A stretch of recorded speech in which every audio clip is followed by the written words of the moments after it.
Le prophète sallallahu alayhi wa sallam a dit: quiconque fait un nœud puis souffle dessus a pratiqué la sorcellerie, et quiconque pratique la sorcellerie a commis un acte de polythéisme, et quiconque s'attache à une chose y sera voué. Ce hadith, il a été rapporté par une chaîne de transmission faible.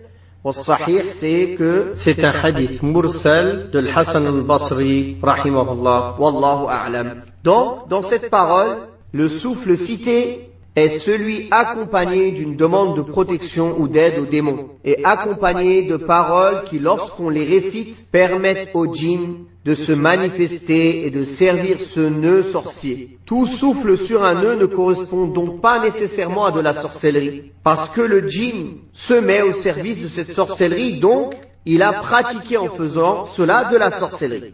Dès que l'on souffle sur le nœud, le djinn se met au service de cette sorcellerie, quand bien sûr il y a des incantations et des appels aux démons dans ce souffle. L'intérêt du souffle sur le nœud chez les sorciers réside dans le fait qu'aussi longtemps que le nœud restera noué, le sort ne sera pas conjuré. Dès lors, le dessein auquel aspire le sorcier se réalise par deux choses: le nœud et le souffle. Parmi les choses qu'il est important de savoir à ce sujet, il y a que le fait que parfois les nœuds ne sont pas clairement visibles tellement ils sont minuscules. Mais le moyen, alhamdulillah, de se soigner et de dénouer ce nœud-là, c'est ou bien de trouver la sorcellerie et de la détruire, ou bien de se faire ruqya, de se réciter le Coran et invoquer Allah, et Allah subhanahu wa ta'ala défaiera ce nœud par sa puissance et annulera cette sorcellerie. Et quand il a dit « et quiconque pratique la sorcellerie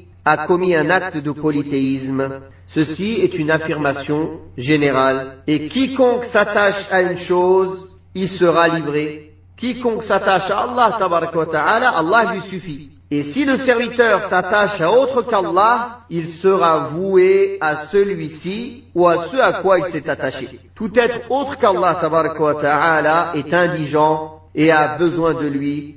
Et Allah est le détenteur du bienfait et de la grâce, comme Allah tabaraka wa ta'ala a dit: Ya ayyuhan nasu antumul fuqara'u ila Allah, wallahu huwal ghaniyyul hamid. Ô vous les hommes, vous êtes les indigents ayant besoin d'Allah, et c'est Allah, lui, qui se dispense de tout, et il est le digne de louange.